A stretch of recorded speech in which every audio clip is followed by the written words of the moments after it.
Suma's Day.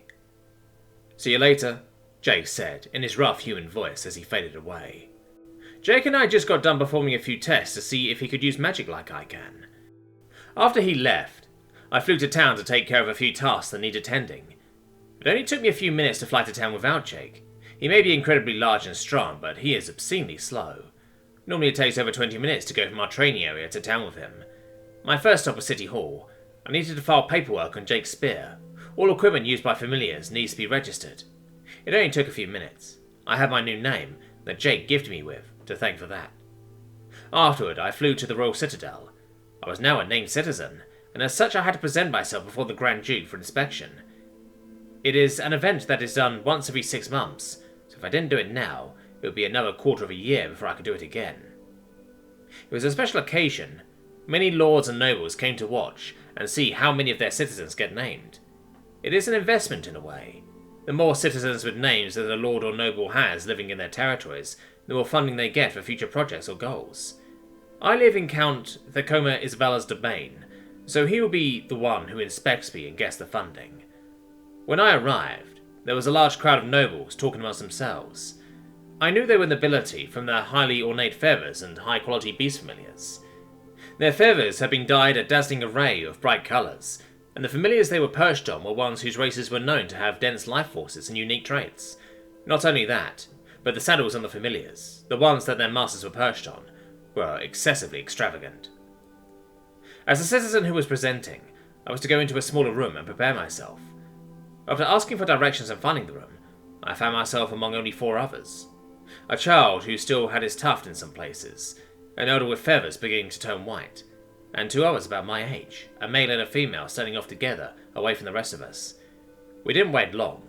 Soon someone was sent to lead us out and explained how everything would go. She flew into the room and landed on a perch in the centre of us all. "Attention everyone!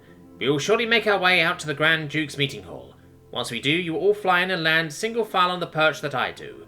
It will be a long narrow bar, so be careful when landing. Afterward, the Grand Duke will enter the room. You are all expected to bow for a moment, then await your turn to present yourselves. Once you are finished, you will be led out of the chamber by either myself or another chamber representative. After that, you may either leave and return home, or go through the side entrance and watch the rest of the presentations with everyone else. Does everyone understand?" she concluded. One by one, we each answered that we understood. "Well then everyone, line up and let's begin." We all lined up and one by one flew in a single file line as instructed into the meeting hall. She wasn't kidding about the narrow bar. I was only barely able to land smoothly. The young child stumbled a bit, but caught himself without falling. Once we had all landed, the Grand Duke flew in and perched atop a high pedestal. We each bowed for a moment as instructed, and the Grand Duke offered us to rise and for the first of us to step forward. Each of the places we landed had numbers, so the one closest to the Duke was to go first. There were 5 of us total, and I was last. First up was one of the others my age, the male. He flew to a perch in the centre of the room, and began his introduction. "My name is Quankar, and I reside in Lord Gamut's territory." "Tell me, Quankar, who gave you your name?" the Grand Duke asked. "My name was given to me by my master, Hatley, before his death. I was his apprentice and have taken over his duties and business," Quankar explained.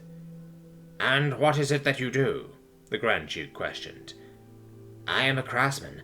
I deal with construction and creation magics. Some of my duties include repairing buildings, maintaining structures, and fabricating tools used in other trades," Quankar said. "Important work, Quankar. You have been seen and your name is recognized by the court. A record of your name shall be made and stored in the city's library. You may take your leave," the Grand Duke said. Quankar thanked him and was escorted out. Next up was the woman he was with in the waiting room. She flew over and landed gracefully on the centre perch. "My name is Selakar, and I reside in Lord Gamut's territory," she said. "Tell me, Selakar, who gave you your name?" the Grand Duke asked. "I was named by my husband's master, Gassandi, before his death," Selakar said. "Ah, not an uncommon occurrence. Tell me, Selakar, what is it that you do?" the Duke asked. "I am a magical scholar. My focus is on rune magic.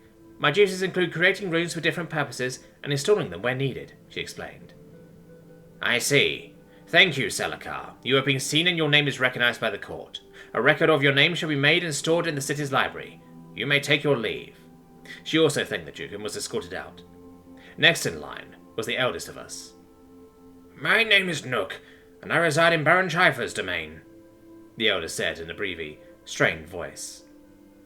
"Tell me, Nook, who was it that gave you your name?" the Duke asked. "I was given my name by Baron Scheifer, as recognition of esteemed military service," Nook said. The Duke thought. It is highly unusual for a noble to name a member of their own territory, but special exceptions aren't unheard of. Do you still work for the military? "No, sir. I was given my name once I retired 2.5 months ago," Nook explained. "Well then, once we have confirmed your military record, your name will be added to the city's library. You'll be sent a notice once we have confirmed everything. You may take your leave," the Duke said. The elder, Nook, slowly made his way out, and the youngest one took his place on the perch. "My name is Abasma Vevril, and I reside in Viscount Cecile Vevrel's domain," the young man squeaked. "What is your relation to the Viscount?" the Grand Duke asked. "I am his youngest child," Abmanza said. "I see. And was it your parents who gave you your name?" the Duke wondered. "Yes, sir," Abmanza replied. "Do you have a job or any duties, Abmanza?" the Duke asked. "No, sir. I am still too young to legally take a job," Abmanza explained. "Well then, as a son of a Viscount, you have been seen and your name recognized. A record shall be created and stored in the city's library. Once you have turned of age, all rights and liberties of a name shall be affronted to you. You may take your leave." Abmanza shyly thanked the Duke and was escorted out. Finally it was my turn. I flew to the perch and presented myself. "I am Suma. I reside in Count Thekoma Isbal's domain," I said nervously. I felt as if every eye in the room was gazing into my soul, as if to prod the core of my very being. "Tell me, Suma, who was it that gave you your name?" the Duke asked. "My name was given to me by a human called Jake, known to the court as Sentinel," I told him. "A human? What is that?" the Duke asked, sounding confused. "It is a very powerful being from another world, called Earth," I said. "And what of this name discrepancy? You said he was called Jake, but was known as Sentinel. Why is this?" the Duke wondered. "On his world he was named Jake, but he has become my familiar, and so I chose a summoning name for him. Sentinel," I told him. The room was filled with murmurs and grumbling, some sounding angry, others shocked. "Order in the court," the Grand Duke announced loudly. The hall fell silent once again. "Suma, this is a highly unusual circumstance. You claim that your familiar named you. While this is not illegal, it is abnormal. Tell me, what is it that you do?" "I am waiting to be summoned to the battlefield. I volunteered for the King's Armed Forces 4 months ago," I told him. "You are quite brave indeed, young Suma. I wish you good fortune in your tour of duty, and hope that you return home unharmed. Once we have checked that you have indeed taken a familiar named Sentinel, a record of your name will be made and stored in the city's library. You may take your leave," the Duke said. "Thank you, sir," I said, and bowed before following my escort out of the chambers.